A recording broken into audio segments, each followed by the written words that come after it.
Patrocina Medtronic. Colabora B. Braun.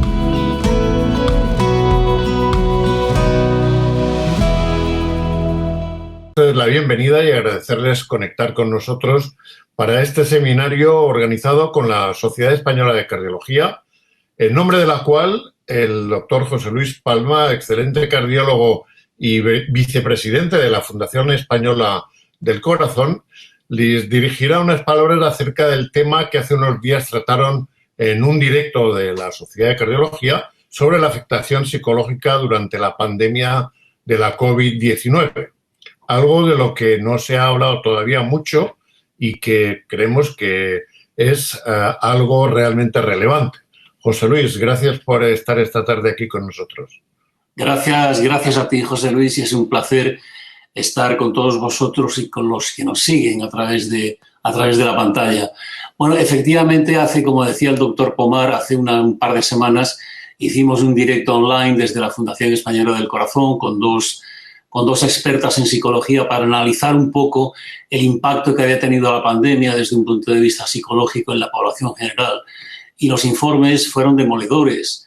Hay un estudio que se ha realizado recientemente por la Universidad Oberta de Cataluña en conexión con otras universidades, la de Milán, la de Trento, la de Tilburg, la Universidad de Colombia, para analizar con encuestas, con 10.000 encuestas telefónicas que han sido hechas a ciudadanos tanto de España como de Italia como del Reino Unido, y los resultados son bastante preocupantes porque síntomas de tristeza, de abatimiento, de desesperación por el futuro incierto que se nos echa encima, pues viene a demostrar que por lo menos la mitad de los españoles tienen su salud psicóloga o psicológica o psiquiátrica, si me lo permiten, en riesgo, y por tanto habrá que actuar sobre ellos. El tema de hoy está más centrado en los sanitarios. Ustedes saben que la pandemia, que ya parece que está cediendo, ha producido un impacto bestial entre los sanitarios, y eso les está afectando, sobre todo ahora que ya el gran problema pasó, pues ahora es cuando vienen las secuelas fundamentalmente, según dicen los psiquiatras. Y ellos basan los aspectos psicológicos que pueden sufrir los sanitarios en tres aspectos fundamentales. Por un lado es el tremendo trauma de ver morir a tanta gente de manera tan fulminante. Por otro lado está la impotencia que sintieron en los primeros momentos hasta que empezaron a aparecer algunos medicamentos que pudieron, en cierto modo, salvar a muchos pacientes. Y finalmente, pues les queda a muchos de ellos, o a algunos de ellos, un sentimiento de culpa por no poder haber asistido, por no haber tenido esa eficacia que se espera de los sanitarios cuando se enfrenta a un problema de las características que nos ha presentado esta pandemia, esta COVID-19. Para ello, como decía el doctor Pomar, contamos con tres expertos en este tema que nos van a poner al día y nos van a dar, sobre todo, nos van a hacer una película o una foto fija de cómo está la situación en este momento, pero yo estoy convencido que en sus intervenciones o de sus intervenciones podremos extraer estas soluciones importantes para ayudar a estos compañeros nuestros. José Luis. Muchas gracias. Muchas gracias, José Luis, pero como muy bien has dicho, hoy queremos ir un poco más allá de lo que ha pasado durante esta fase y tratar un poco de las alteraciones esperables después de la pandemia. Yo creo que numerosos artículos procedentes de China y quizá más recientemente de otros países nos avisan de un fenómeno conocido, como comentabas, como es el estrés postraumático, que aparece con realmente bastante frecuencia tras la desagradable situación en la que nos hemos visto envueltos, y que es una patología que, aunque con la COVID no la conocemos porque no nos ha dado todavía esa posibilidad, es bien conocida por los psiquiatras tras una adversidad grave, un terremoto, inundaciones, un tsunami, una guerra, cualquier tipo de problema global o grande como los que hemos ido padeciendo.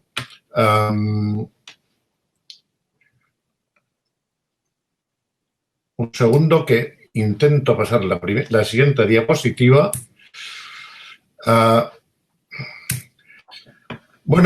Se habla, o se ha dicho hasta ahora, que 1 de cada 4 profesionales de la salud pueden tener manifestaciones graves de esta alteración psicológica y que de entre algunos de estos profesionales realmente algunos pueden tener muchos más problemas que este.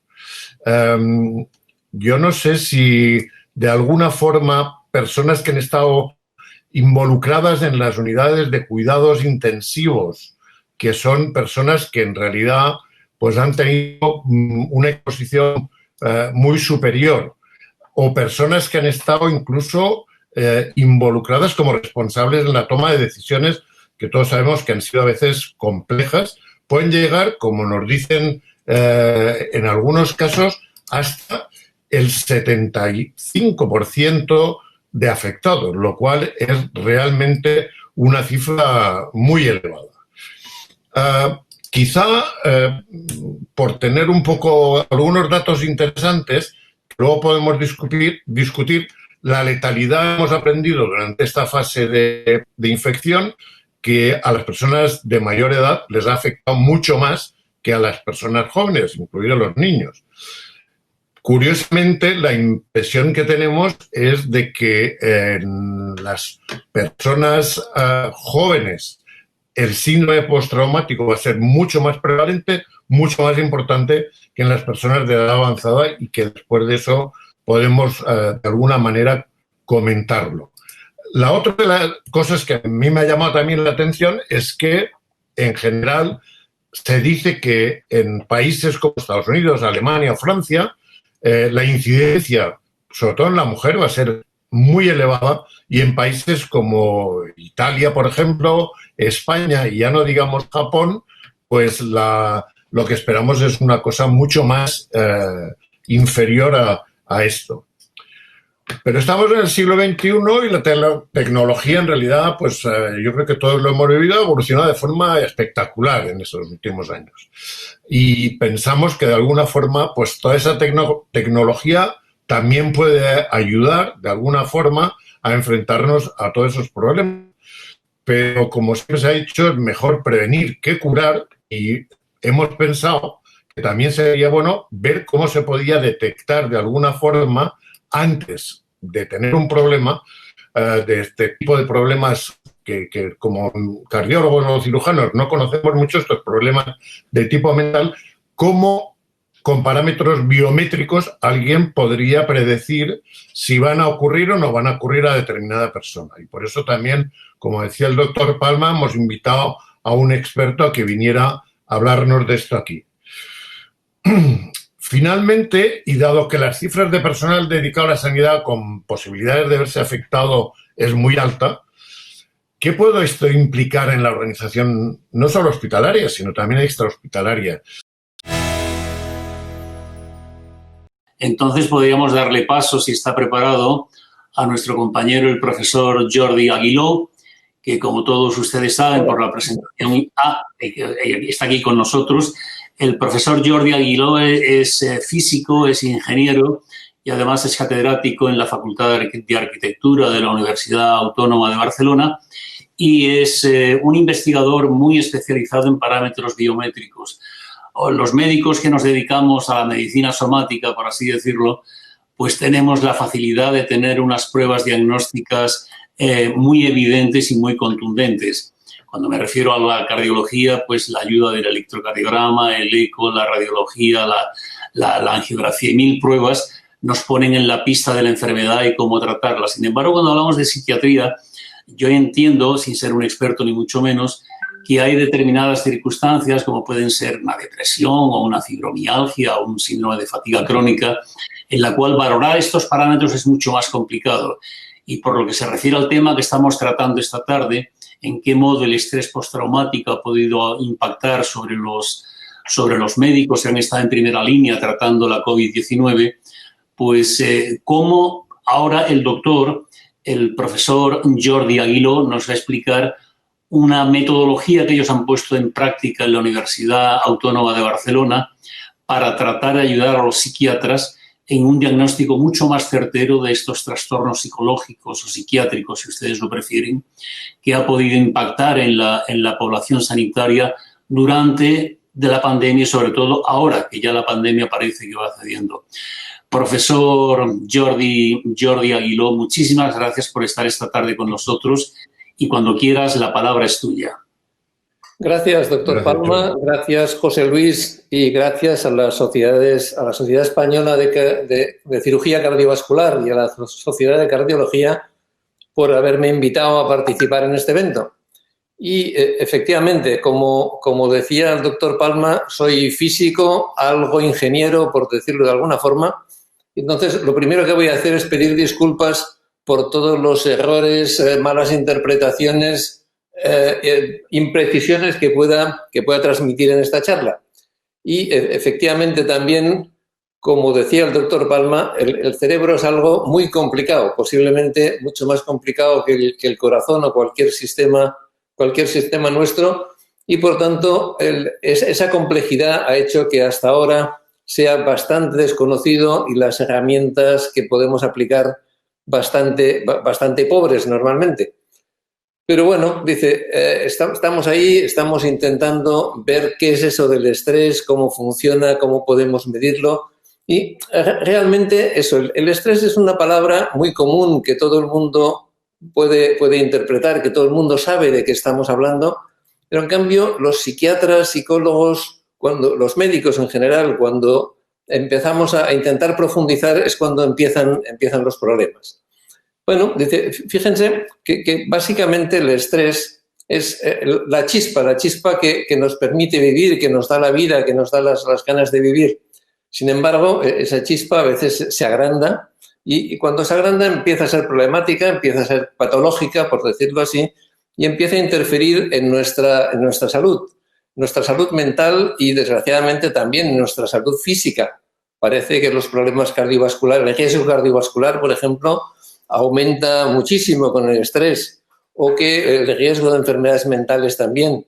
Bueno, entonces lo que tenemos que hacer es intentar saber cuándo hay que actuar y eso la actual pandemia, el COVID-19, nos lo ha explicado por derecho y por el revés. Tendríamos que haber previsto cosas que no se han podido prever. Bueno, pues vamos a intentar que en esa nueva epidemia de la que estamos hablando hoy, en esa epidemia del estrés, seamos capaces de prever. Hay que saber cuándo hay que empezar a actuar, hay que saber la gravedad de la patología para saber cuál es la dosis, hay que saber cuál es la terapia adecuada para cada paciente y en cada situación. Y para eso hay que valorar con números y valorar cuantitativamente. Y eso ya me perdonarán porque posiblemente forma parte de mi deformación profesional, pero eso es medir. Bueno, y eso es lo que vamos a ver un poco hoy. ¿De qué se trata? ¿De qué se trata medir? Eso, podemos medir el estrés. Y podemos medir significa eso, disponemos de una herramienta que permita medir continuamente de forma objetiva, de forma no invasiva, fácil, barata, por decirlo de alguna forma, que pueda ser aplicada muy fácilmente. Bueno, pues la respuesta van a ver ustedes que a priori es sí, y con todas las exigencias que tienen ahora ustedes en pantalla, de ser una medida objetiva, pero que pueda ser aplicada repetidamente, pues por lo menos una vez al día o 2 veces al día, no una vez al mes, por decirlo así. Tiene que ser fiable, tenemos que saber qué medimos, cómo, que estamos midiendo ahora, no dentro de 3 horas. Tiene que ser de fácil aplicación. Y esto, para nosotros, para los físicos ingenieros, representa tener un sistema que, desgraciadamente, la transparencia salió mal y no ven ustedes, pero que, en definitiva, puede ser algo parecido a esto, parecido a un reloj que uno se lo pone y va, como ven ustedes en pantalla, y vamos midiendo todos estos parámetros que necesitamos. ¿Y esto qué significa? Pues eso, que estamos buscando un procedimiento que nos permita una monitorización continuada, pero poco molesta, transparente al usuario, por decirlo de otra forma, y que preserve la privacidad. Es decir, estamos midiendo con un reloj que llevamos en la muñeca, pero vamos a evitar que esa misma pulsera, ese mismo reloj esté transmitiendo nuestros datos personales urbi et orbi a todas partes. Bueno, eso tenemos que cuidarlo. Y en cambio necesitamos eso, que capture datos, y capture datos a través de sensores, a través de eso que decíamos, el reloj o un smartphone o lo que sea. Y todos estos datos finalmente, ¿qué hacemos con ellos? Pues van a tener que ser analizados en la nube, pero no son fáciles de analizar. Fíjense que no todos son números. Estaremos viendo para una persona particular cuál es su peso, cuál es su altura, cuál es su sexo, que eso va a influir también. Veíamos en las gráficas que nos enseñó el doctor Pomar, veíamos que el estrés está afectando de forma distinta a hombres y mujeres. Pues eso hay que tenerlo en cuenta. Hemos de tener en cuenta también, pues eso, los datos, distintas señales, desde el electrocardiograma a la temperatura cutánea, por decir algo. Datos ambientales, cuál es la temperatura ambiente, cuál es la humedad en ese momento que nos afecta de una manera u otra. Bueno, ¿y todo eso para qué? Dice, para que en la nube se calcule y tengamos una respuesta más o menos inmediata de cuál es nuestro nivel de estrés, cómo nos está afectando el estrés a nosotros en este momento. Bueno, y en paralelo con todo eso, ir alimentando una base de datos que en paralelo nos va diciendo cuál es la normalidad, cuál es la situación normal, y este individuo al que estamos midiendo dice cuán lejos está de esta normalidad.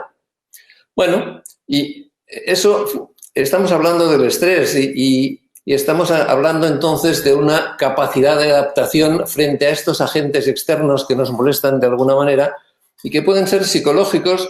Doctor Pomar citaba guerras, terrorismo, por ejemplo, o accidentes o lo que sea, pero pueden ser emocionales porque realmente cuando hay que afrontar una decisión que no sabemos o que no estamos preparados para ello, o cuando hay que hacer un trabajo.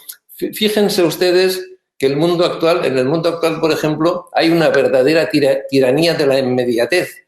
Todo el mundo espera que cuando nos acaban de mandar un correo contestemos al instante. Bueno, no se acepta hoy fácilmente que tardemos 3 días en contestar.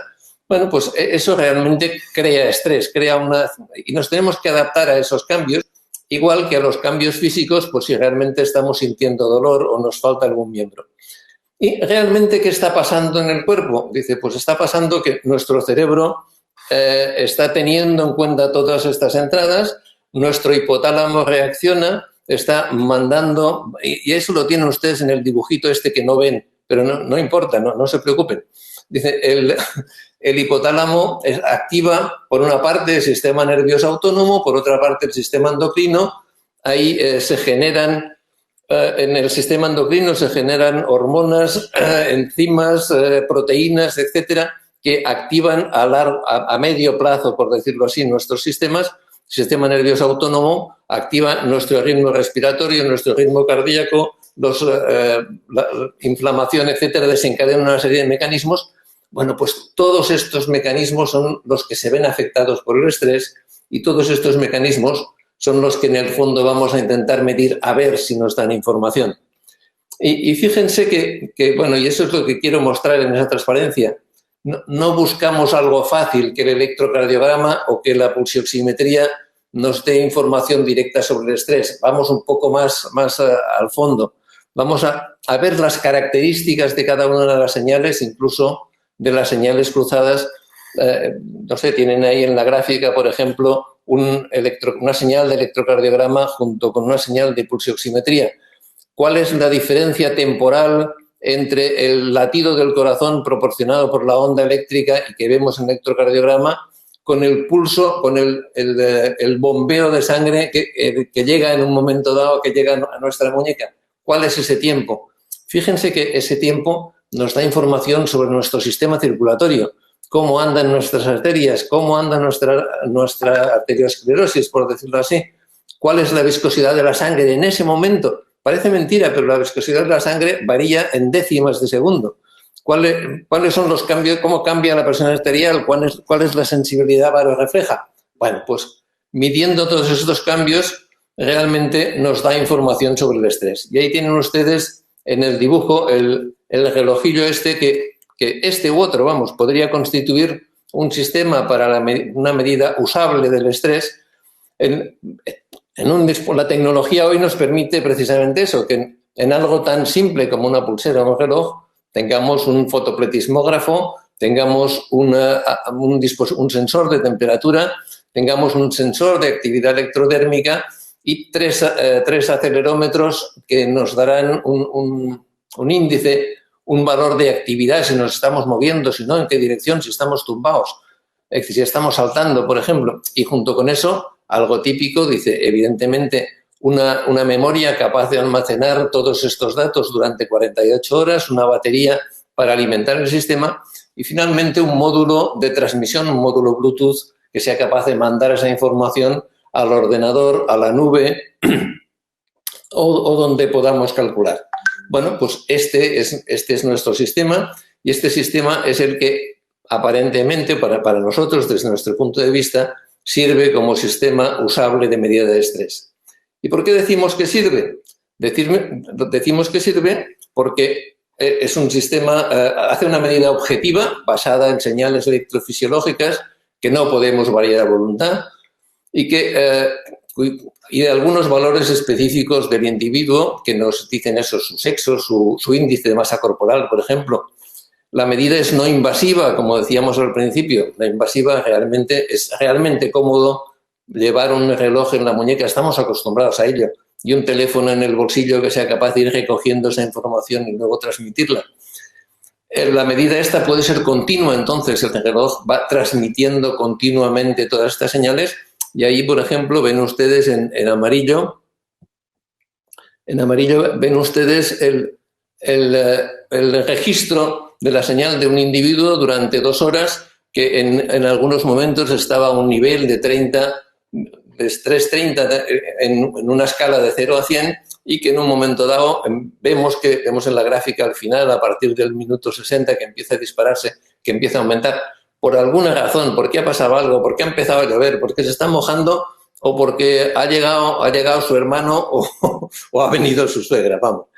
Bueno, entonces la medida puede ser continua y estas medidas las hemos validado. ¿Y las hemos validado dónde? Las hemos validado en la Universidad Autónoma de Barcelona, pero también en la de Zaragoza, en la Politécnica de Madrid, mirando mirando 120 estudiantes en estrés emocional agudo inducido con un test estándar, el Trial Social Stress Test.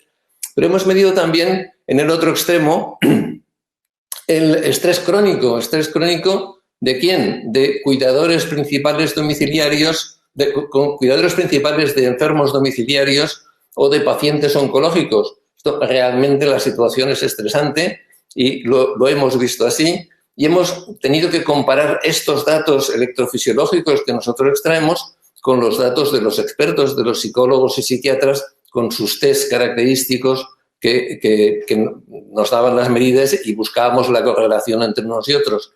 Y hemos medido también estrés traumático en el hospital clínico, en las operaciones, en las cirugías de artroplastia.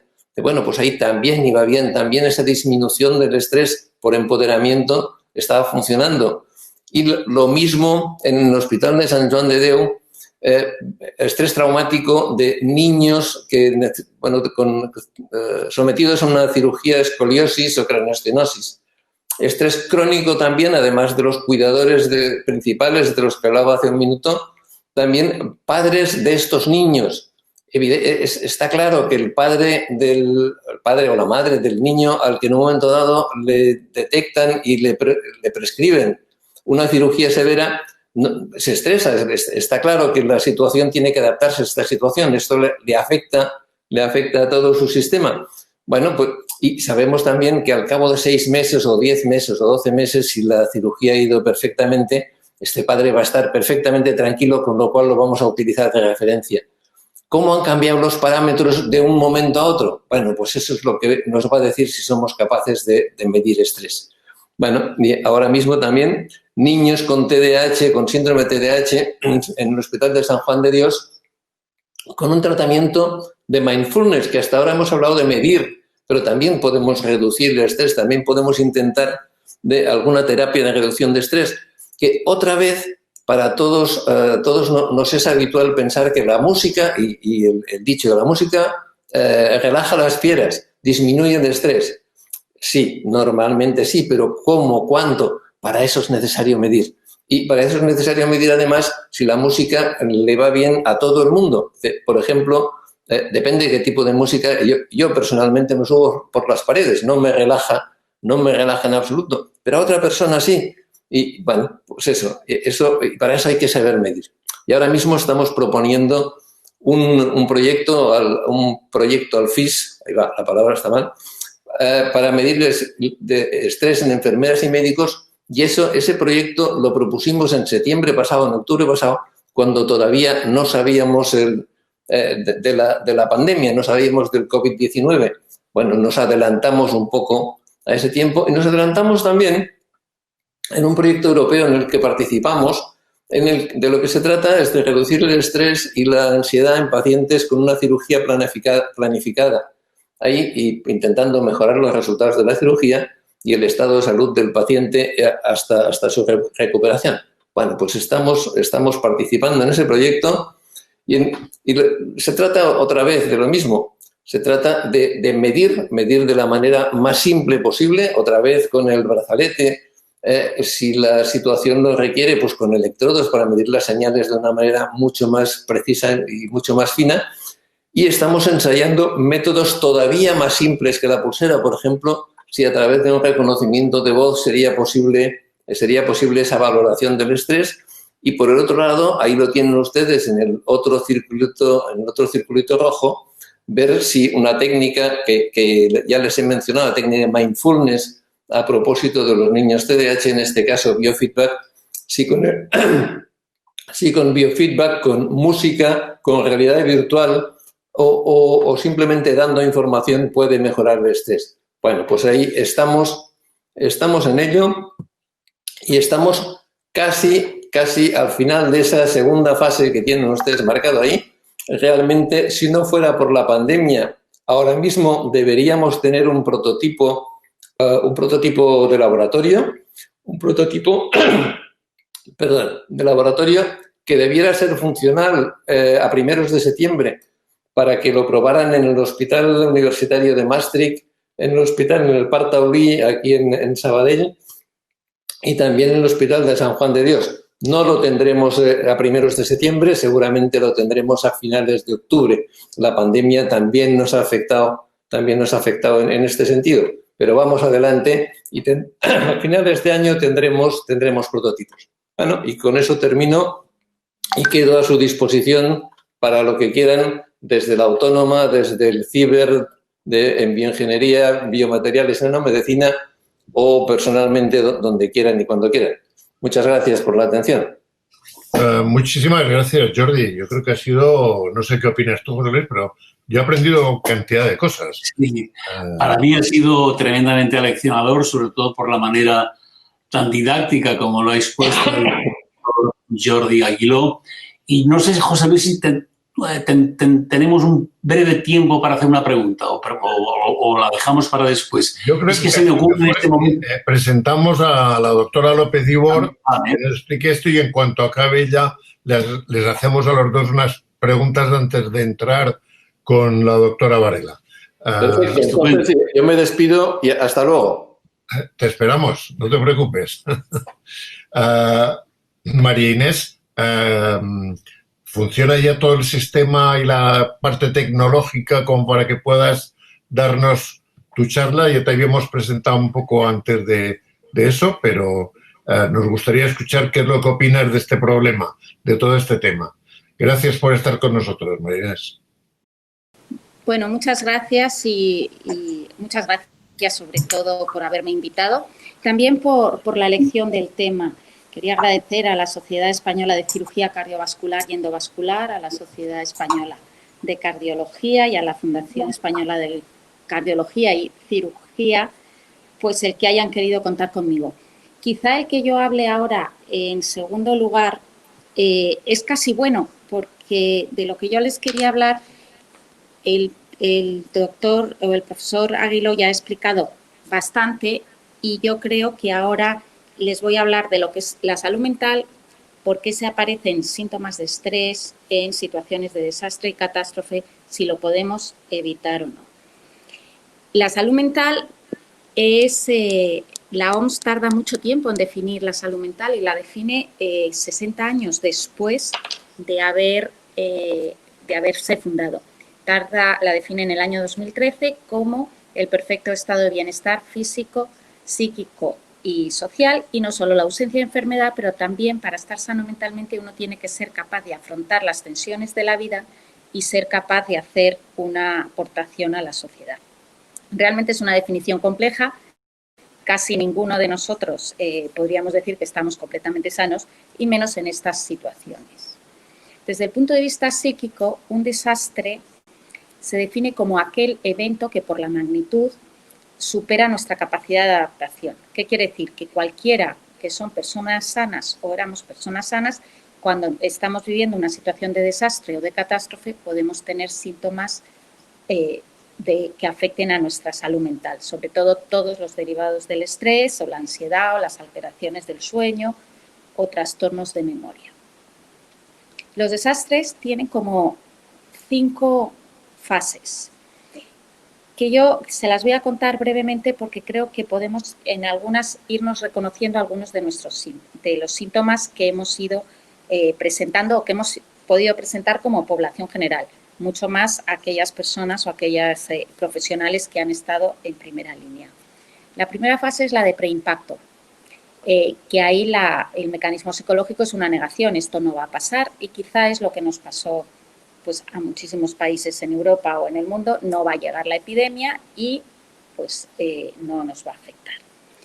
En la segunda fase, que es la del impacto, efectivamente la pandemia ha llegado y además ha llegado y es muy severa. Las reacciones psicológicas son de hiperactividad. Todo el mundo quiere ayudar, todo el mundo quiere hacer cosas y muchas veces no somos ni siquiera productivos porque no conseguimos centrarnos. Esas fases suelen ser breves, pero en una situación de epidemia es larga porque es cada día sigue estando la enfermedad. La fase de posimpacto, que es la que yo creo que podría ser hasta que empezamos a salir o hasta que empezó a salir la desescalada, en esa fase nuestros sentimientos ya cambian, nuestras reacciones emocionales cambian, de esa hiperactividad pasamos a una apatía, a una desilusión, a una sensación de desesperanza, que como ya esos sentimientos de culpa. La fase ya de recuperación, que es probablemente en la que nos estamos ya moviendo, porque pues los datos epidemiológicos son siendo mejores, es una fase en la que aparecen sentimientos pues, de ira, de hostilidad, de gran ansiedad, de gran angustia, y es a lo mejor lo que estamos viviendo un poco pues, en la calle, que hay realmente una tensión importante. Y al final hay una fase que es la de reconciliación, conseguiremos superar esto y la vida pues ya no será una nueva normalidad y volverá a ser la normalidad. Durante todos estos periodos o estas situaciones de desastres, pues todos podemos vernos afectados. Lo más frecuente es que tengamos síntomas de estrés. Ya lo ha dicho el profesor Aguiló, pues que el estrés nos permite avanzar, pero también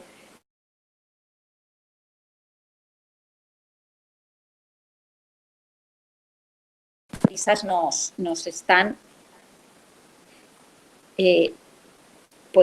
llevando por delante. Marañón decía que en el siglo XXI conseguiríamos superar las enfermedades o curarlas, pero nos matarían las prisas. Y es un poco lo que estamos viviendo. Los síntomas normalmente que vamos a experimentar casi todos y más aquellos que están entrenados, que son los profesionales sanitarios, pues serán síntomas de estrés y ansiedad.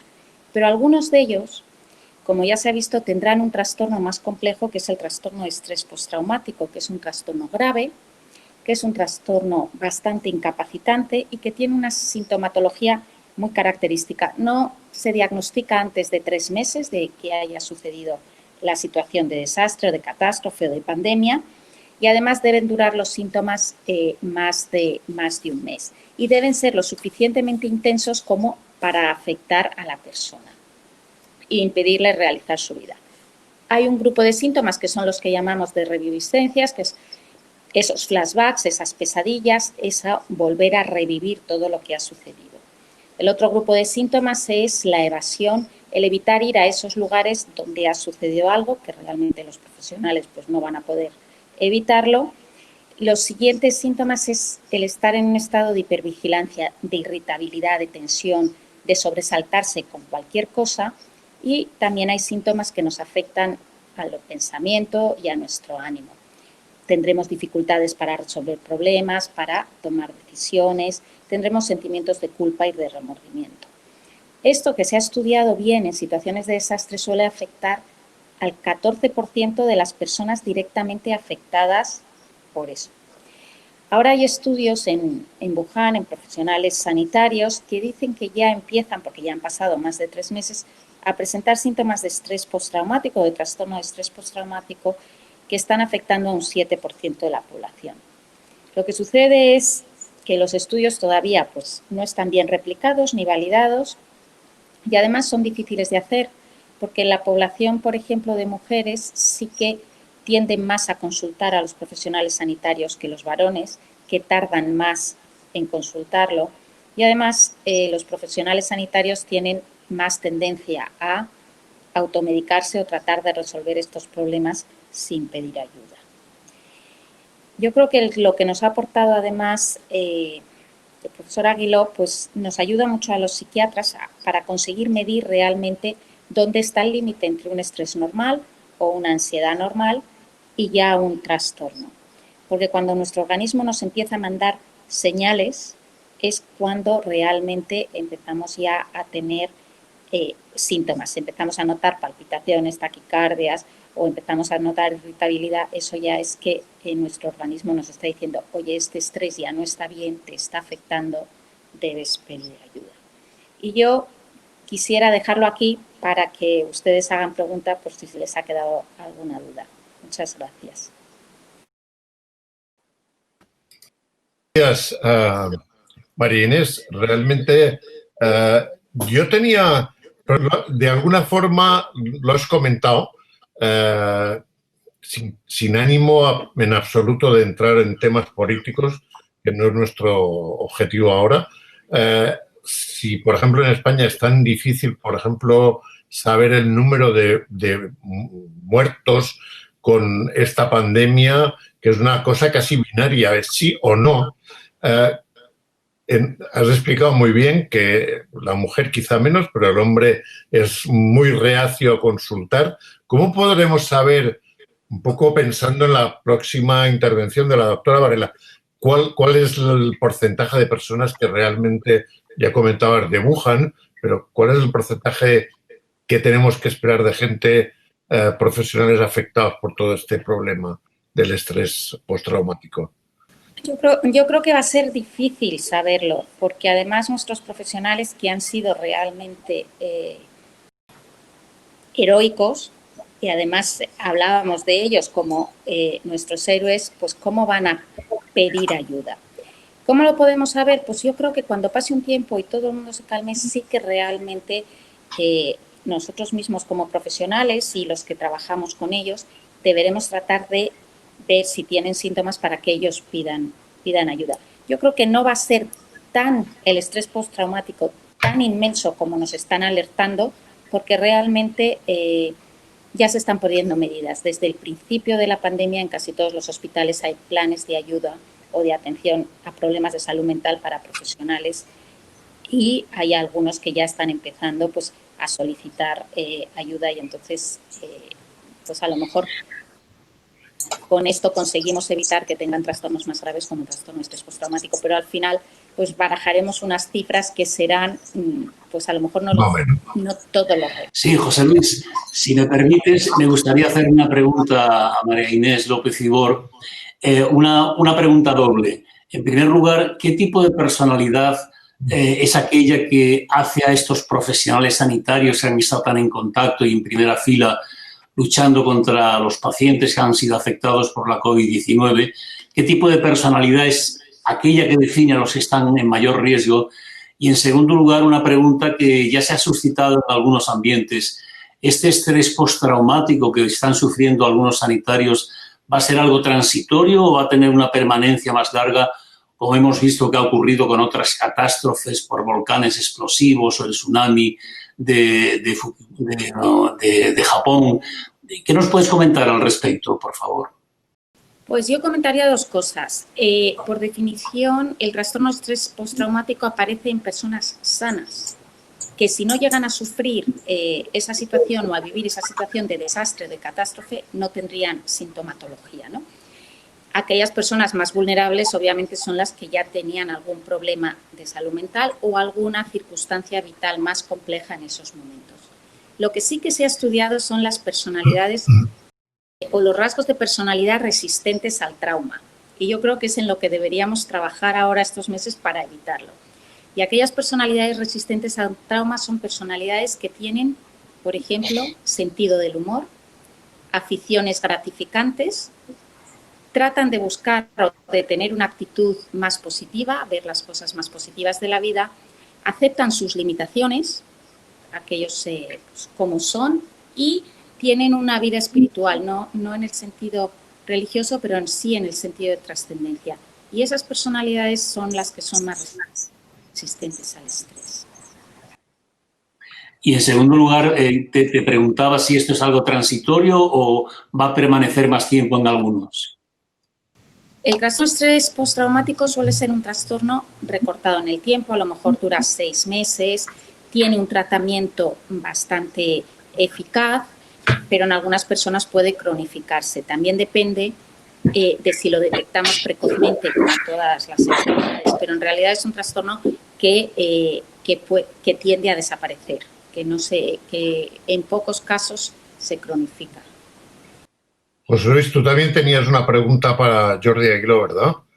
Sí, yo tenía una pregunta para Jordi Aguiló antes de que se nos vaya de pantalla, y era fundamentalmente ¿qué fiabilidad habéis observado en estos equipos que se llevan en la muñeca para detectar esos parámetros biomédicos y qué nivel de especificidad y de sensibilidad pueden tener de manera que los haga realmente fiables, sobre todo de cara a aquellos psicólogos y psiquiatras que van a hacer una valoración neuropsiquiátrica de estos que sufren este tipo de problemas y a los cuales vosotros le prestáis este apoyo? Y ya casi como una pregunta un poco con un tinte un poco jocoso, ¿en qué se parece esto que tenéis vosotros diseñado en la Universidad Autónoma de Barcelona a lo de la máquina de la verdad?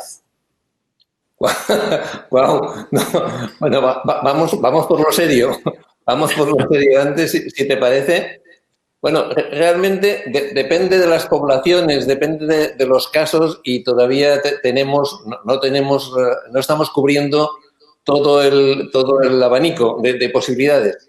En el caso de estudiantes, del piloto de estudiantes que os decíamos, son estudiantes con estrés inducido, digamos, y estrés inducido, bueno, dice, ahí tenemos todo a nuestro favor, dice, el estudiante evidentemente se estresa, lo medimos, etcétera, dice, ahí una fiabilidad del orden del 85%, una cosa así, pero ahí jugamos con ventaja. Estrés crónico, dice, estrés crónico, el asunto ya es más grave, dice, estamos hablando ahí de adultos, estamos hablando de adultos que tienen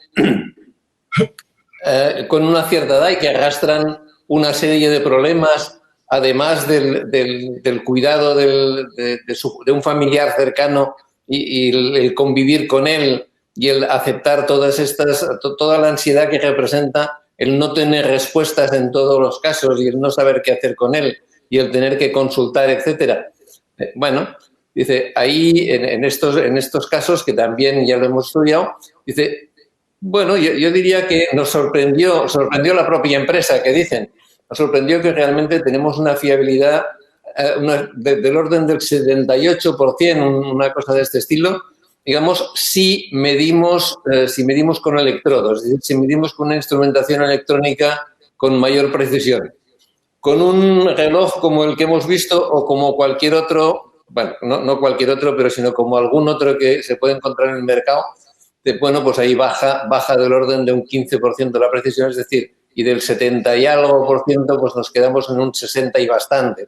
Bueno, yo diría que es un buen resultado porque a cambio de eso es cómodo, a cambio de eso, dice, gran cantidad de veces no nos interesará medir el estrés instantáneo. nos interesa medir la evolución, el cómo evoluciona. Dice, ¿y ese cómo evoluciona? Eso es más fácil. Es más fácil porque partimos de datos de la misma persona en un momento dado y al cabo de unos días, por ejemplo, si la terapia ha sido efectiva o no, lo sabemos de esa manera. Entonces ahí aumentamos, ahí no te puedo dar un número, pero sí aumentamos en gran manera la fiabilidad. ¿Eso es una máquina de la verdad? Pues seguramente, y de hecho tenemos otro sistema del que no hemos hablado hoy, para medir la capacidad de respuesta de las personas, capacidad de respuesta frente a determinados eventos y capacidad de respuesta automática y la respuesta cognitiva y tal, que con ese procedimiento podemos medir también estrés. Entonces resulta que tenemos dos procedimientos absolutamente distintos para medir estrés. Bueno, y eso en el fondo acaba teniendo, bueno, es verdad, no en el fondo, acaba teniendo validez jurídica desde el momento en que se puede llegar al mismo resultado con dos principios básicos absolutamente distintos, que a priori no tienen nada que ver. Y con lo cual es una máquina de la verdad que realmente dice la verdad. No, la verdad es que es muy interesante, porque es casi como un poco en electrofisiología que puedes provocar que aparezca la arritmia y ver cómo la tratas después. Es decir, es un poco todo... Sí. Yo creo que para nosotros es un mundo también nuevo. Yo creo que quizá en aras, José Luis, del tiempo, porque si no se nos va echando encima, tendríamos que dar paso a la doctora Varela, que es la directora para las personas de un hospital de alto volumen y muy involucrado en el tratamiento de los pacientes de la COVID-19. La doctora Varela ha vivido el ascenso de todos los ingresos que ha habido por la infección y ha sido también clave en la reestructuración de más de 5 o 6 mil personas que trabajan en ese hospital, no solo con el ascenso, sino también con la desescalada, como se da en llamar ahora, para reconvertirlo en lo que era antes o incluso mejor de lo que era. ¿Nos podrías explicar un poco, Pilar, desde el punto de vista de una persona como tú, cuál ha sido la experiencia vivida y qué crees que tendríamos que hacer para no volver a caer en los mismos problemas que ha podido haber en la entrada de la infección? Buenas tardes. Muchísimas gracias, doctor Pomar, y muchísimas gracias también a la Sociedad Española de Cirugía Cardiovascular y Endovascular y de Cirugía Cardíaca por la confianza de poder compartir este espacio donde yo también he podido aprender de ustedes y de estas sesiones magistrales que hemos podido tener con la doctora López Ibor y con el doctor Jordi Aguiló. Yo pienso que lo que podríamos aportar nosotros como mirada desde la organización sería un caso práctico. Es un poco un resumen de lo que ha sido en una organización concreta, como es el Hospital Clínic, el Centro de Referencia para el Riesgo Biológico en Cataluña, el asumir un tsunami de este tipo, aún cuando nosotros, siendo centro de referencia, ya llevábamos tiempo trabajando y preparándonos para eventos de este tipo, pero evidentemente nunca pensamos en la dosis en la que hemos tenido que trabajar para llevar a cabo lo que sería el acompañamiento a los profesionales en este sentido. Realmente el hecho de pensar en que esta pandemia COVID ha convertido a nuestro hospital en un hospital COVID. Somos un hospital, como bien decía el doctor Pomar, de más de 5.000 profesionales, donde hemos estado trabajando estas semanas intensamente unos 6.500 profesionales, donde hemos triplicado nuestras UCIs, prácticamente nos hemos convertido en un hospital de UCIs y de intensivo, donde el 90% de la asistencia que realizábamos era COVID, donde necesitamos incluso salir de nuestras paredes y medicalizamos un hotel, el Hotel Salud, el nombre sí que siempre fue animoso, para poder en este sentido cubrir aquellos pacientes que, si bien no estaban tan graves como para estar en una UCI o en intermedio, sí que requerían de hospital y por tanto no podían estar en domicilio, ni siquiera en hospitalización domiciliaria. Y hay que decir también que el Clínic contó con alianzas de otros centros, no solo públicos, también privados, y eso significa que somos capaces desde la sanidad ser una única asistencia sanitaria cuando se requiere. Por tanto, como bien decía el doctor Pomar, yo creo que tenemos que aprovechar aquellas oportunidades o aquellas fortalezas que hemos tenido que vivir. Ojalá pudiéramos tener esta fortaleza sin vivir lo que hemos vivido. A nivel organizativo, evidentemente, ha sido un ser capaces de reinventarnos como centro sanitario. Evidentemente ha habido temas de contratación impresionantes. En pocas semanas tuvimos que abrir casi 900 posiciones, 900 puestos de trabajo más. Tuvimos que incrementar horarios. Pensemos que aquellos profesionales que estaban a tiempo parcial evidentemente pasaron a tiempos completos, pero casi si sumamos toda la contratación que llegamos a realizar y el número de horas que dedicó de más los profesionales, casi podíamos pensar y hemos calculado que casi un 21% de incremento de nuestra plantilla estaba aquí día a día dando soporte a esta pandemia. Modificamos también de manera muy rápida, gracias al enorme, yo creo que dedicación y servicio, esta vocación de servicio que tiene el personal sanitario. Cambiamos cadencias horarias. Profesionales acostumbrados a trabajar 7 horas y media pasaron a trabajar 12 horas, pasaron a hacer más guardias de un día para otro. Y tuvimos que buscar fórmulas también de trabajo alternativos. Yo tengo que decir que no solo fue importante el cambio de cadencia, sino es que los profesionales se reorientaron.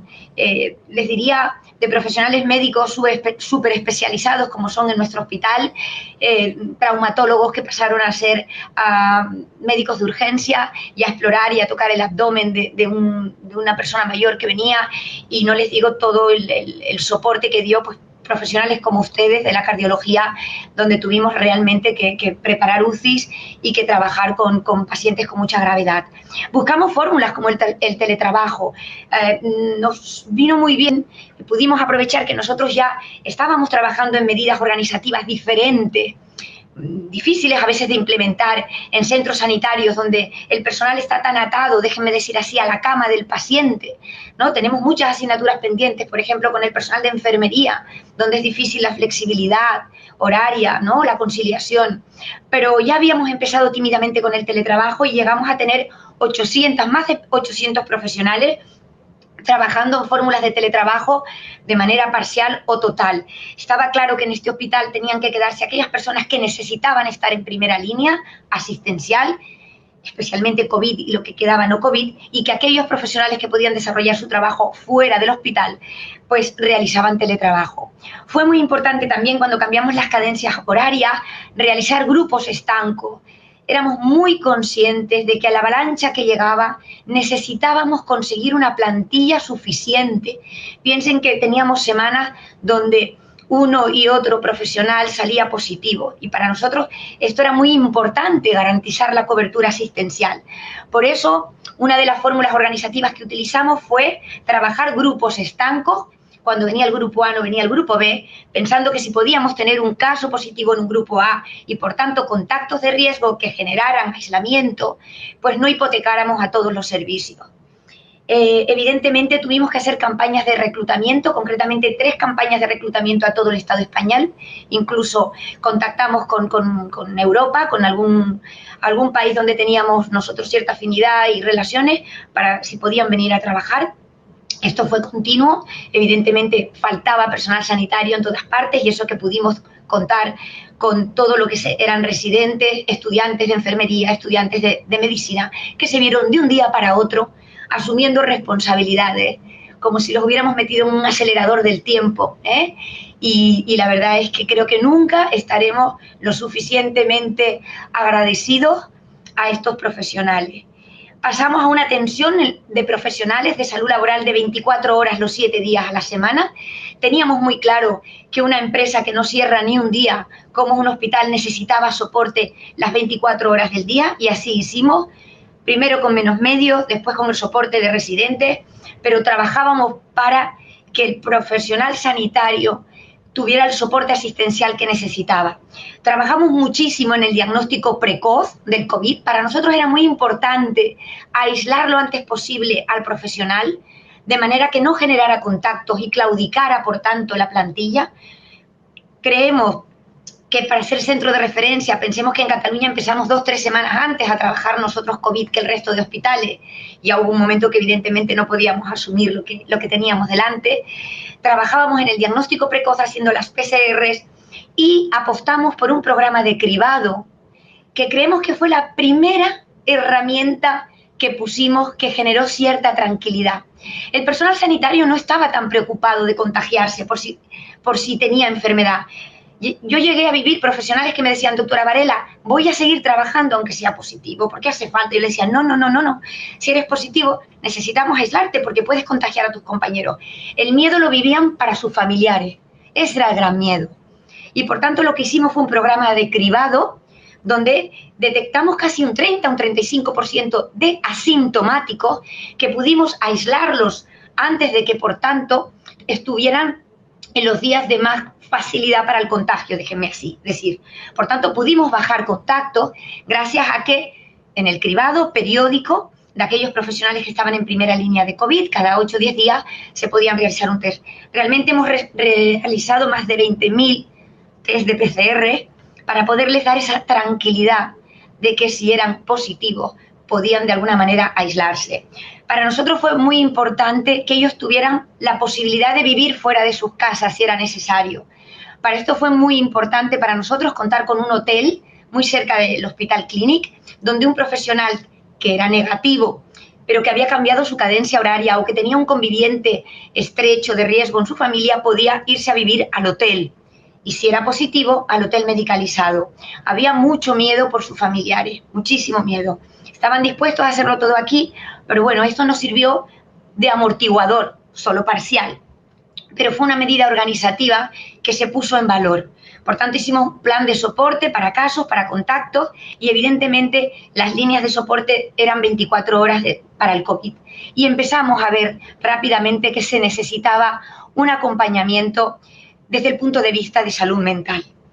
En este sentido, pienso que tenemos que aplaudir la decisión de nuestros equipos de psiquiatras y psicólogos que se pusieron enseguida a trabajar con el Servicio de Prevención de Riesgos Laborales, teniendo en cuenta que era muy importante el acompañamiento emocional individual de los profesionales. Yo creo que ahora el desescalado tenemos que trabajar mucho, pero si alguna herramienta nos puede ayudar en este desescalado es habernos anticipado, haber intentado acompañar al máximo a estos profesionales. Los psicólogos todos que no podían realizar evidentemente su actividad asistencial estándar porque nos estábamos dedicando al COVID, se dedicaron a acompañar a los profesionales del hospital por medio de consulta telefónica, por medio de correo electrónico, me consta que también a través de consulta presencial, para intentar pues validar esas emociones, psicoeducar respecto a las reacciones emocionales que se tenían en estas situaciones de crisis, ¿no? Poder valorar necesidades que la plantilla de alguna manera ponía y entrenarse en lo que sería esta regulación emocional. Y a veces teníamos ya problemas que eran ya pues los psicosomáticos del insomnio, de no estar con buenos hábitos en la alimentación, y esto era un acompañamiento que se estaba realizando para intentar con mejores hábitos disminuir el estrés. Yo pienso que en estos momentos no podemos decir que fueron grandes herramientas, sobre todo fueron herramientas amortiguadoras, pero que fueron muy importantes para el Hospital Clínic. Y aparte del apoyo emocional individual, fue muy importante algo que teníamos pendiente como organización y que confiamos, y yo confío en que haya venido para quedarse, que es el apoyo psicológico a los equipos de hospitalización. Es decir, el tratamiento grupal con ellos. Pensemos que habían equipos que habían cambiado por completo sus roles. Estaban viviendo situaciones para las que no se habían preparado y estaban exponiéndose a por encima de entrada o al límite de las capacidades, como explicaba antes la doctora López Ibor, porque no habían trabajado en este sentido nunca. Esto hacía necesario trabajar estos equipos y trabajar estos profesionales, ¿no? Que pudieran aumentar su sensación de control, de acompañamiento y manejar el impacto emocional que estaban experimentando. Asimismo, se puso teléfono para aquellos casos que eran más preventivos, prevención de riesgos laborales, con el equipo de psicosociología, trabajó con teléfonos también de 24 horas para valorar demandos, para intentar adelantarnos a algunas necesidades que se generaban, y trabajamos sobre todo aquí lo que eran herramientas de apoyo emocional mediante una intranet dedicada una gran parte a lo que sería el soporte en la salud mental y una atención inicial tratando de detectar aquellos casos que requerían de más seguimiento. Nosotros en estos momentos somos muy conscientes de que estamos en un desescalado, y esto lo saben muy bien los que realizan montañismo, que se dedican a escalada y a desescalada, que el 80% de los accidentes ocurren en el desescalado. Y por eso para nosotros esta fase es muy importante, porque somos muy autoexigentes, somos profesionales que creemos que todo es poco y, por tanto, la insatisfacción ante lo no conseguido, el remordimiento o la culpa ante los fracasos, el agotamiento posesfuerzo que hay ahora, todo esto, como ya se ha explicado hoy, todo esto son estresores ahora que aumentan la situación vivida. Y, por tanto, ahora tendríamos que ser capaces de buscar apoyo, ¿sí?, de anticiparnos a obstáculos que podamos tener a medio y a largo plazo. Es muy importante para nosotros ahora que cualquier reflexión que se haga de equipo, que hay que hacerla, porque la gente ha de tener ahora espacios para hablar, sea para poner en valor las fortalezas, tiempo hay de mejorar, ahora hay que celebrar las fortalezas, el esfuerzo hecho, y todo esto adaptándonos a cambios ante un sobreesfuerzo inmesurable que se ha hecho. Ya estamos pensando, tenemos que asumir los pacientes que no son COVID y que no han venido al hospital y tenemos que atenderles. Por tanto, el personal sanitario todavía no se ha desescalado y ya está escalando ahora en el no COVID, ¿no? Y aquí tenemos que ser cuidadosos porque la gente necesita ahora descanso, espacios de reflexión en sus equipos y reforzar lo que sean fortalezas. Yo creo que ha habido mucho trabajo en equipo, mucha valentía, mucha creatividad para tomar decisiones rápidas. Tomábamos decisiones en minutos, las poníamos en acción en horas. Yo creo que tenemos una gran inteligencia colectiva que hay que ponerla en valor y reforzarla, y sobre todo, se ha sido muy generoso. De aquí fuimos capaces de procedimentar en el directo que vivíamos un protocolo que se difundió mucho.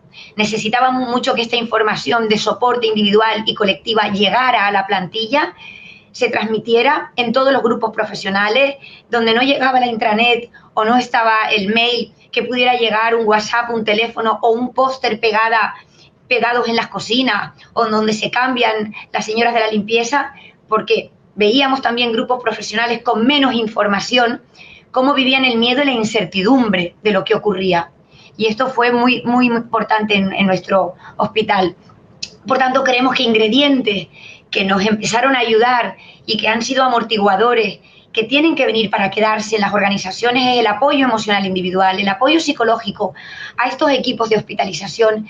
Hemos de creernos que el personal sanitario no se desensibiliza con el tiempo, afortunadamente, y que por tanto hay grupos de riesgo y que tenemos que acompañarles y ser capaces de poner herramientas al abasto de toda la plantilla, herramientas diferentes, porque los profesionales somos diferentes también, y lo que le va mejor a uno no le va al otro. En este sentido, yo comentarles que el apoyo emocional fue muy importante, que hubo decenas y decenas de llamadas y de contactos. Aquí ponemos 80 en los que fue muy importante que realizáramos un seguimiento, que se detectó que no era ya un tema puntual. Este es uno de los pósters que colgamos y que intentamos poner por todo el hospital para que la gente tuviera cerca el teléfono, para que la gente pudiera de alguna manera encontrar soporte donde lo necesitaba. Se difundió, se dio servicio de apoyo emocional y se hicieron muchos pósters para las salas COVID.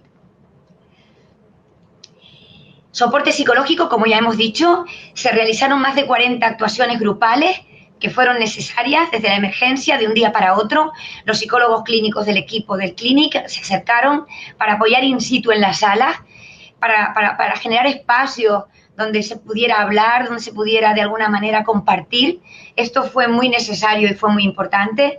Y evidentemente identificar factores de riesgo psicosocial y sobre la marcha pues ir incorporando medidas preventivas y seguimiento en estos casos. Trabajamos mucho lo que eran la publicación de recursos y herramientas de autogestión emocional con una intranet en la que habían blogs, habían vídeos, habían herramientas de todo tipo. Hay que decir que también empresas externas se ofrecieron a ayudarnos y, bueno, realmente la utilización de estas herramientas fue muy alta. En esta época se disparó todo lo que era la información sobre el coronavirus y el soporte emocional, el área de psicosociología aplicada del hospital. Y bajamos a herramientas concretas, es decir, habían personas que les iba bien hacer yoga un momento, o mindfulness, o buscar otro tipo de recursos más cognitivos, o utilizar una cápsula informativa con un vídeo, o la llamada, la visita con el psicólogo clínico en un momento determinado. Y por tanto, tratamos de utilizar herramientas diferentes para conseguir el máximo soporte emocional en aquellos momentos que se estaban viviendo pues tan duros, ¿no? Ahora creemos que es muy importante seguir acompañando y ser capaces de incorporar ya en la organización aquellas situaciones, aquellas herramientas que han sido positivas y que de verdad se tendrían que consolidar si antes eran tibias o no estaban y reforzarlas ahora. Creemos que es muy importante ahora ser muy proactivos en que los profesionales vengan a hacer un examen de salud, a ver cómo están, a poder charlar con ellos. Y tenemos trabajado un protocolo con los psicólogos y psiquiatras del hospital específico para salud mental que ya utilizamos y que creemos que ahora es determinante para detectar precozmente situaciones de alarma, profesionales que requieren un seguimiento. Seguimos manteniendo el teléfono de asistencia a las 24 horas para apoyo emocional y ha bajado algo, pero no tanto como podríamos pensarnos. Por tanto, estamos en esas fases que comenta la doctora López Cibor, ¿no?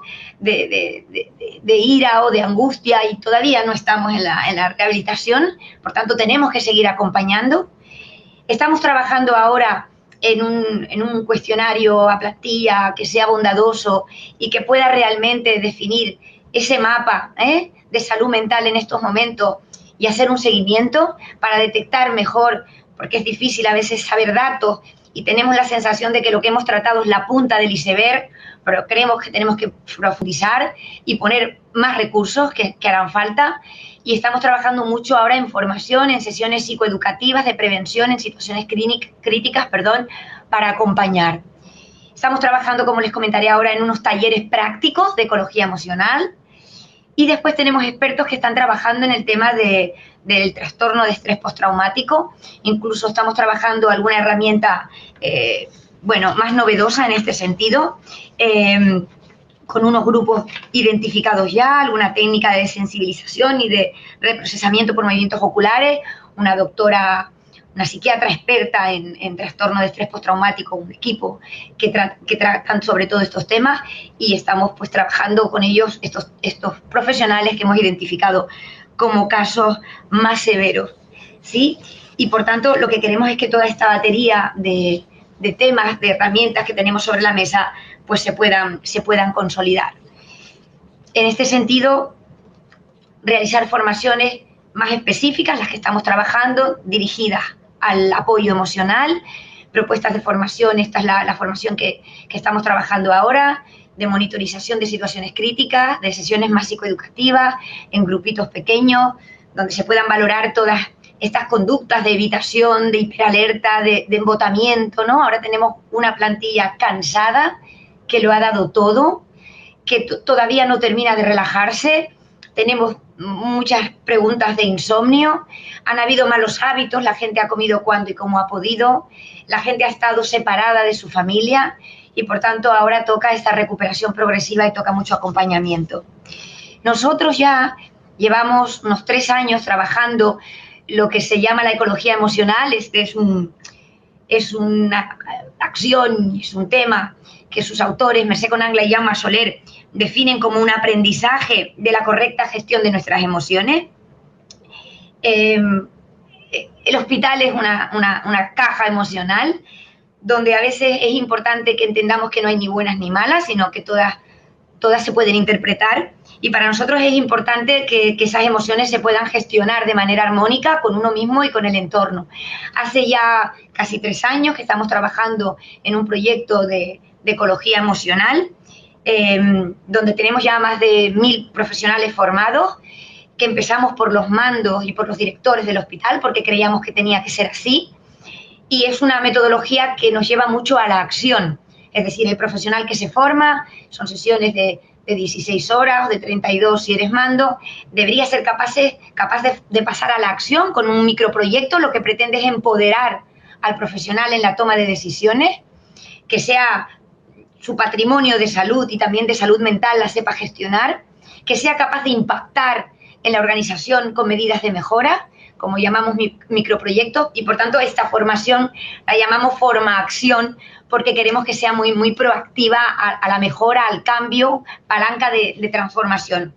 En este sentido, ahora concretamente, en esta época COVID, estamos trabajando con ellos unos talleres más prácticos, más cortos, ¿sí?, para que realmente se puedan trabajar todos estos aspectos de salud integral, todos estos aspectos de trastornos psicosomáticos que vienen del estado que hemos vivido, ¿no? De incertidumbre, de angustia, de miedo, de culpa, en algunos casos. Es curioso porque ahora mismo nos encontramos con sentimientos de culpa, por ejemplo, sobre todo en aquellos profesionales, algunos que claudicaron y que cogieron una situación de baja laboral, porque probablemente algunos pues tenían problemas de salud y otro problema de salud era la incapacidad de ver que no podían con la situación, ¿no? Y ahora estamos acompañando a algunos que tienen que desculpabilizarse, pensar que todos somos necesarios, que todos tendremos momentos para trabajar por este hospital y que no nos interesan tener ahora algunos que lo han dado todo y otros que no se han visto capaces. Pero en este sentido, esto es algo que tenemos que trabajar y que creemos que es importante que estos talleres nos puedan ayudar a dar soporte a profesionales que han estado en primera línea, profesionales que han estado haciendo teletrabajo o profesionales que no se han visto capaces de hacer teletrabajo ni primera línea y que también son igual de necesarios en nuestra organización. Y yo no me quisiera extender para acabar, sí que ojalá pudiéramos crecer en oportunidades sin una pandemia como la que hemos tenido, pero ya que la hemos tenido, ahora es importante que nos reforcemos como organización. Nosotros creemos firmemente que una organización que no se cuida es difícil que cuide bien y tenemos que ser cuidadores porque ese es nuestro leitmotiv. Por tanto, creemos que tenemos que seguir reforzando la salud de los profesionales. El hospital ha de ser un hospital saludable para pacientes y para profesionales, y aquí tenemos mucho recorrido que hacer todos. La salud integral del profesional y, sobre todo, poner en valor la salud mental. Es la enfermedad del siglo XXI. Nosotros lo que vemos en el día a día es patología que tiene que ver con la salud mental de los profesionales y, por tanto, tenemos que ser capaces de acompañar bien. Un hospital orientado al paciente. Hemos descubierto cómo podríamos trabajar con telemedicina. Hemos trabajado con telemedicina, con hospitalización domiciliaria. Probablemente nuestro hospital del futuro tiene que ser que el profesional venga solo cuando sea necesario y todo aquello que se pueda hacer en domicilio se deberá hacer. Y esto lo hemos visto ahora en el COVID y probablemente es un modelo organizativo nuevo al que tendremos que enfrentarnos, como tendremos que enfrentarnos también a que hay que cambiar los modelos organizativos, que el teletrabajo ha funcionado y que probablemente no en la misma dosis, pero en otra es necesario, que es necesario encontrar fórmulas de flexibilidad. La gente tiene que poder descansar, tiene que tener una vida más allá de la laboral, porque eso es salud mental. Y nosotros tenemos, todo el sector sanitario, asignaturas pendientes con estos turnos más rígidos, 24 horas de soporte, con profesionales sanitarios, con una sobrecarga, porque la hay del día a día. Por tanto, yo creo que tenemos muchos retos por ahora por delante que nos pueden preparar como organización para pandemias, que ojalá no haga falta, pero sobre todo para reforzarnos en el día a día, para que si llegan nos encuentren mejor preparados. Para ahora estos son los retos que nosotros tenemos sobre la mesa. Para acabar, yo compartiría con ustedes que para nosotros ahora es determinante esto, ser capaces de mejorar nuestro centro de trabajo con todo lo que hemos aprendido. Ahora estamos trabajando en lo que llamamos un mapa de fortalezas, que los equipos se reúnan, que pongan en valor aquello que ya funcionaba bien y que ha servido para dar soporte, aquello que no teníamos pero hemos sido capaces de poner en marcha en directo con la pandemia, y también decir aquellas cosas que ya visualizamos que serían necesarias incorporar, herramientas, recursos, instrumentos, procedimientos, y que nos harían más fuertes ante otro nuevo caso. Y ese es nuestro reto ahora.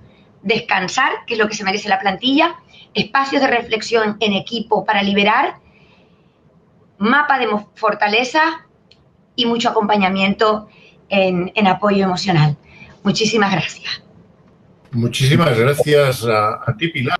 Es que creo que ha sido tremendamente interesante, algo que probablemente ninguno de nosotros hayamos podido de alguna forma vivir. Es una experiencia realmente muy diferente y yo creo que, espero que después de tantas, yo diría que miles de horas de trabajo que has tenido que echarle para que todo eso funcione, al final, aunque solo sea internamente, haya sido gratificante. Sí. Si eso se consigue ya es mucho, pero realmente el trabajo es espectacular. Yo sí, José Luis, si te parece, dejaríamos a José López que de alguna forma sintetice, porque no hay mucho tiempo más, sintetice antes de llegar a las conclusiones las preguntas que puede tener de la sala. José, buenas tardes. ¿Puedes un poquito... Hola, buenas tardes, José Luis. Mire eso. Sí, por falta de tiempo, pues al final dirigiremos una pregunta a cada uno de los ponentes, y para empezar con la doctora Varela, ya que la tenemos ya en línea, ha comentado que a lo largo de la pandemia pues han estado haciendo técnicas de detección de estrés en los profesionales, y en caso de detectar un alto nivel de estrés en un profesional, ¿qué se hacía? ¿Han llegado a tener muchas bajas, aparte de por enfermedad, por trastornos de estrés agudo en la plantilla de su hospital? La verdad es que nosotros lo que hemos encontrado es que el profesional lo que quería era seguir trabajando. Hemos tenido las bajas importantes que hemos tenido por los casos positivos del COVID, pero pienso que el acompañamiento psicológico que se ha hecho y psiquiátrico a los pacientes ha conseguido minimizar el impacto de posibles bajas. Ahora es cuando creemos que también los profesionales han hecho un esfuerzo y han aguantado, han dado todo lo que podían y han superado incluso a veces la capacidad. Ahora, con el desescalado, ahora cuando empiezan a relajarse los equipos, es cuando vemos que está saliendo, ¿no?, ese cansancio físico, psíquico, ese cansancio mental, y es donde yo creo que tenemos que acompañar. Pero no, realmente, para lo duro que ha sido, bueno, yo creo que hubiera sido razonable pensar que podríamos haber tenido más bajas por problemas de estrés agudo. Lo que sí ha hecho falta son microdescansos a veces, ¿no? Profesionales que necesitaban aislarse un par de días y volver. Eso ha sido muy importante. Miren, nosotros hemos hecho más de 20.000 PCRs porque hemos hecho cribado. Y el viernes eran los días que la gente se quería hacer la PCR y era el día del abrazo. La gente quería tener el diagnóstico para abrazar. Y ese día se iban con el coche a abrazar a la familia y volvían a trabajar. Y yo les diría que el viernes nos ayudó mucho y es un gesto porque la gente pensaba, me hago la prueba, salgo negativa y voy. Y vuelvo. Y ese microdescanso, déjenme decirlo así, o esa cercanía que el profesional sanitario está acostumbrado a dar y a recibir y que no teníamos, es curioso cómo empezamos a ver que los viernes teníamos que hacer más PCR, los viernes lo hacíamos los jueves para que la gente pudiera el fin de semana que le tocaba libre. Y yo creo que sí que hubo gente, mucha, que necesitó un día parar, pero volvían como si hubieran cargado energía. Yo creo que era tanto lo que nos jugábamos que es que la gente volvía a trabajar y ahora es que cuando yo creo que tenemos que tener cuidado con el bajar la montaña, ¿no? Evitar esos accidentes que ocurren en la bajada. Perfecto, muchas gracias, muy interesante. Además, sí, estoy de acuerdo que ahora también puede haber cierta desmotivación por la incertidumbre y la actividad que está medio paralizada, pero bueno, espero que lo puedan manejar todo sin problema. Sí. Una pregunta al doctor Aguiló respecto, bueno, comentó sistemas para medir el estrés. ¿El sistema que comenta es un dispositivo específico o es una aplicación, un programa que se puede instalar en cualquier smartwatch o teléfono de los que hay al uso? Y también si esas mediciones se podrían alterar por patologías del paciente, por ejemplo, un paciente con arritmias de esclerosis muy severa que no pueda ser tan fiable la medición. Bueno, está muy bien la pregunta, muchas gracias. En principio, no todos los relojes, no todos los dispositivos que dicen medir constantes vitales son útiles para esto, además por dos razones. Algunos porque no tienen la sensibilidad suficiente, la que estamos necesitando, para ver esos detalles de las ondas que nos dan la información que estamos buscando, y otros que sí tendrían la precisión suficiente. Son cajas cerradas y no tenemos acceso para hacer el postproceso que necesitamos. Por ejemplo, hay un dispositivo para medir, que se está utilizando y está aprobado por la FDA y tiene marcado CE para epilepsia, por ejemplo, que tiene la precisión suficiente, es una maravilla. Dice, pero es una aplicación absolutamente cerrada a la que es imposible acceder.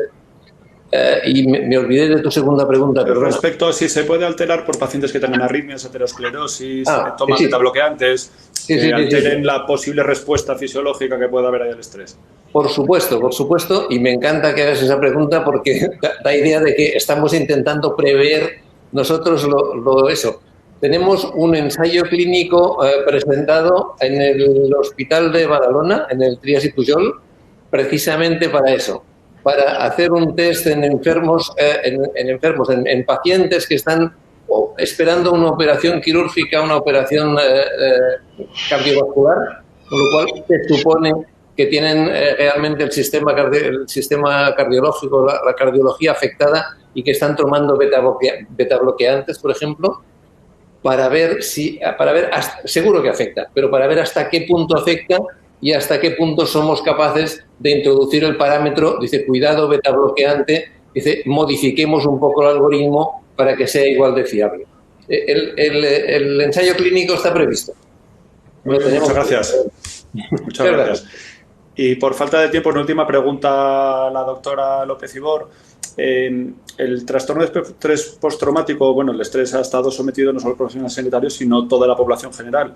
En principio, ¿cree que es más frecuente este trastorno en la población general o en el personal sanitario por haber estado sometido a este estrés? Y también una pregunta desde la audiencia, que bueno, comentan que parece que en ciertas UBIs están aumentando los ingresos por intentos autolíticos y cree que puede estar relacionado con este problema.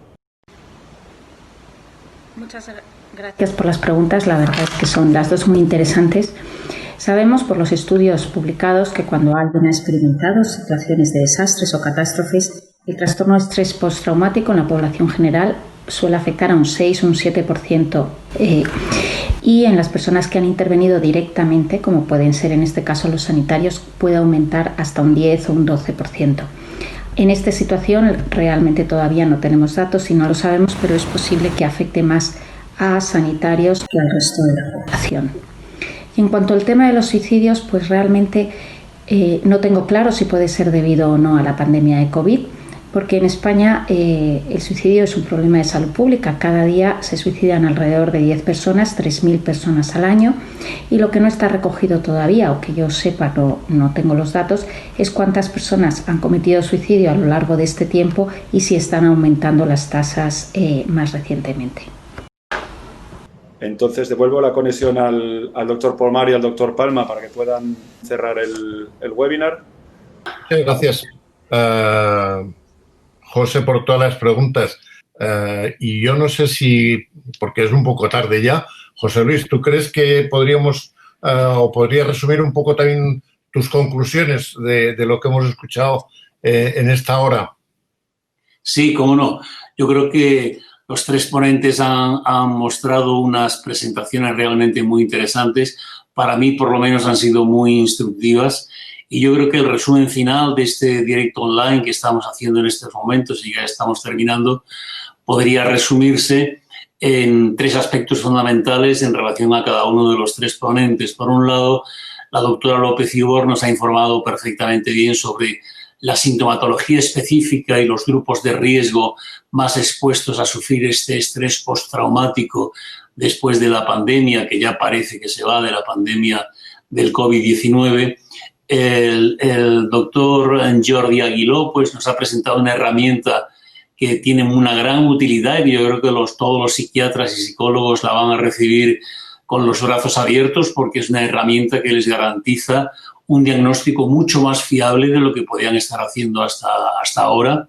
Y por otra parte, la doctora Pilar Varela nos ha dado las pautas claves de cómo organizar muy eficazmente un auténtico hospital de guerra, porque lo que hemos estado sufriendo en los hospitales españoles, como en muchos otros hospitales del mundo, ha sido una auténtica guerra biológica. Yo creo que esto nos debe llevar a reflexiones muy profundas de cara al futuro, porque posiblemente las guerras del pasado, las guerras del siglo XIX y las de siglos precedentes van a cobrar otras dimensiones, me temo que mucho más agresivas, y por tanto yo creo que los gobiernos de todo el mundo tienen que estar muy alerta y prepararse para invertir cantidades muy importantes, sumas muy importantes de dinero en ciencia, en investigación, en medicina, en tecnología, porque si el virus el SARS-CoV-2 se le ocurre volver cuando vuelvan los fríos al hemisferio norte de la Tierra,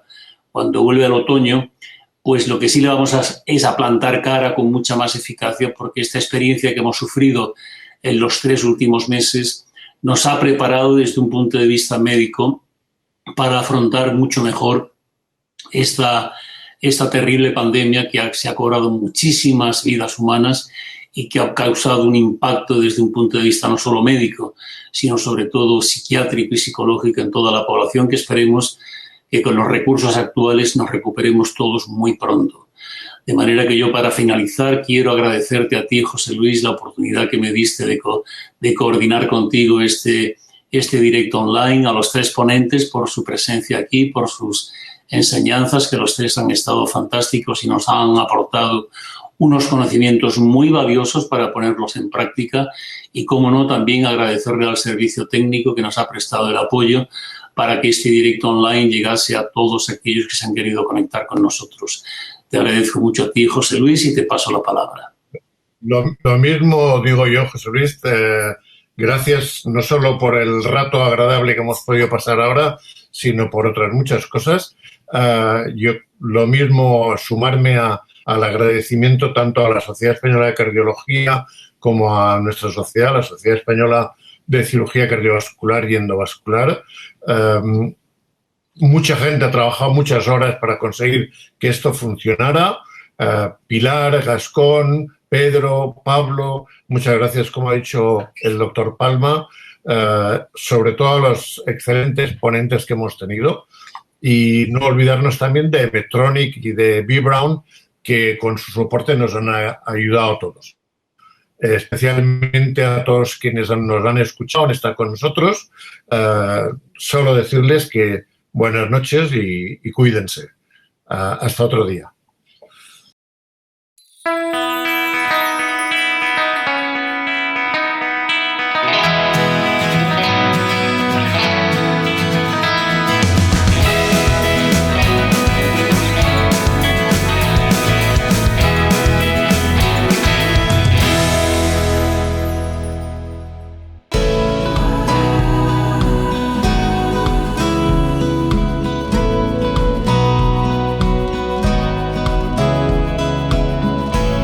Patrocina Medtronic. Colabora B. Braun.